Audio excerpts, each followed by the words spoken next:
Hi guys, this is Nomad. So I'm here with a brand new Kia Sportage. Um, this is a car that I have been waiting for to test because of a lot of talks about it and because I'm driving a Kia right now myself. It has the looks from outside and it has the looks inside. Anything that a normal car these days would have is here for 7 years of warranty and a lower price than most of other cars. This is a 2.0 European with a sporty kind of automatic with manual shift mode here down low. The fuel consumption is pretty high. My average at the moment without eco driving is somewhat 9.6 liters per 100 kilometers. That's high for a small car like this. Now, okay, I have been testing out this car the way I would like to test out a car, but you have to consider that I've tested out a lot of other cars also in the same manner, and they have been using a lot less petrol for my city driving and highway driving and everything like that.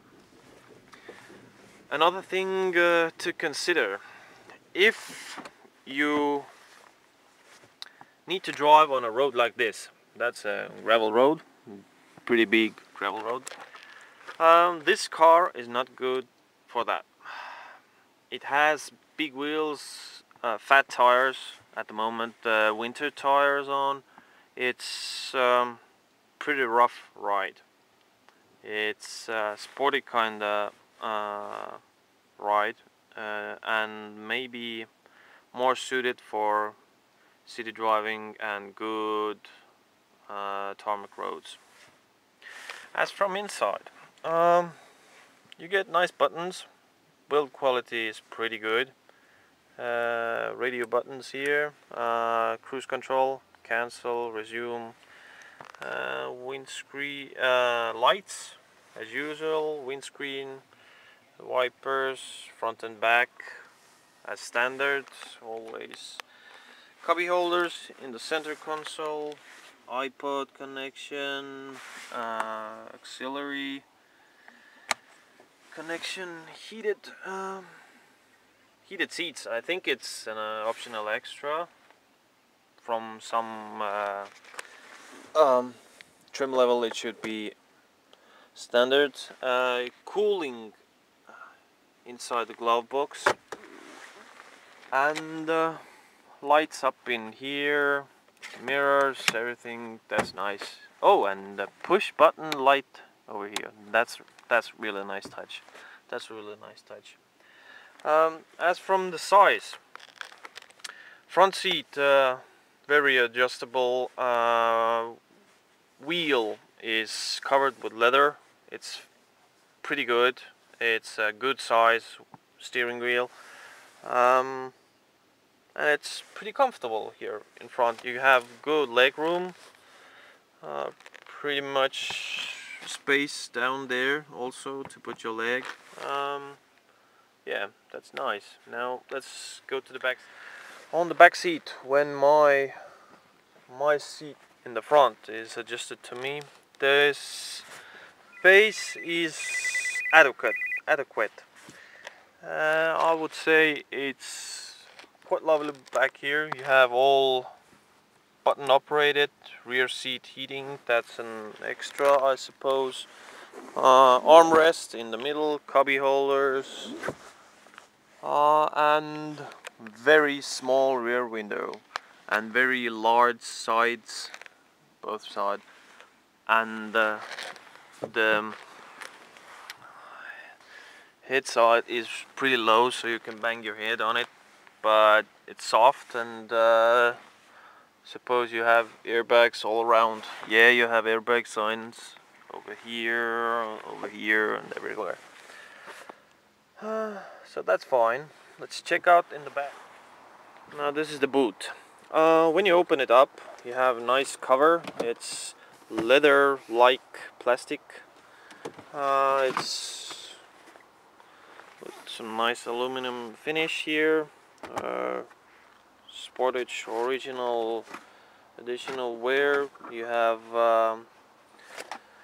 points to where to fasten your stuff that you put here. Additional auxiliary voltage get in place. When you pull this up, I don't know why it's not coming up. When you put this cover up, you have, whoa, a full-size rear wheel here. So basically, if you get rid of that, you can have a lot more space here. So that's nice. So what else? Here's a little space for some stuff. You see? Yeah, that's ventilated place. Roadside work stuff.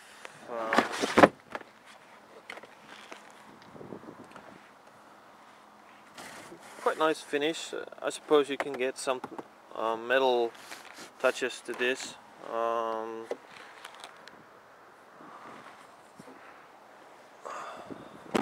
One sad thing, you need to open it from outside. You will get your hands dirty, as you can see.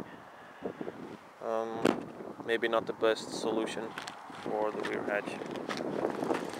Engine wise, this is the 2.0 4-cylinder 120 kilowatt. That's about 170 horsepower engine with an automatic transmission. Has a weird feel and sound to it, but it has good pull and power, quite low torque also, even for a small engine like that. Now the issue comes up is the fuel economy, which from my point of view is actually pretty bad for this engine. Maybe it comes from the gearbox, maybe it comes from this being so new car, maybe from something else, but at least I would not be satisfied with that number. Because if you do mostly city driving, that number would be considerably more higher. Maybe over 10 liters per 100 kilometers. That's not something that nowadays small engine car should have. So what am I thinking about this car? I like the design. The design is something that Kia should be proud of. The car looks different. It's precise. It has nice lines on it. It has good color schemes. It looks pretty from inside too. The seat design, you see different stitching on the sides, double stitching, a lot of parts. In the middle, some design elements and everything like that. So from the design point of view, it's a pretty good car. Now from the technical side, the gearbox works just fine, as it should. It has all the electronic helpers that you need: ABS, CBS, hill climb, traction controls and everything. Now maybe with four-wheel drive manual it would be something totally different, or a diesel,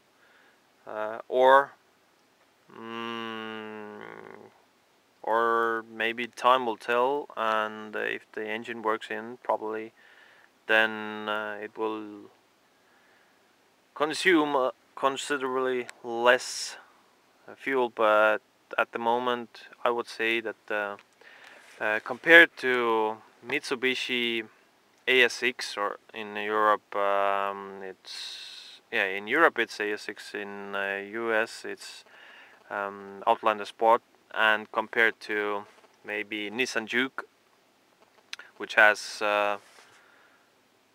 about the same amount of space and same amount of power. They have superior engine and gearbox quality, but this one here is definitely head turner and considerably more something that you would still look at, let's say 3 years later, especially compared to the Mitsubishi Outlander Sport, which is kind of a boring car inside out. Nissan Juke, that car has some attitude and a weird look in the front and also inside, but it has a lot of unpractical solutions, which I wouldn't say I can find in here in this Kia. So yeah, that's about it.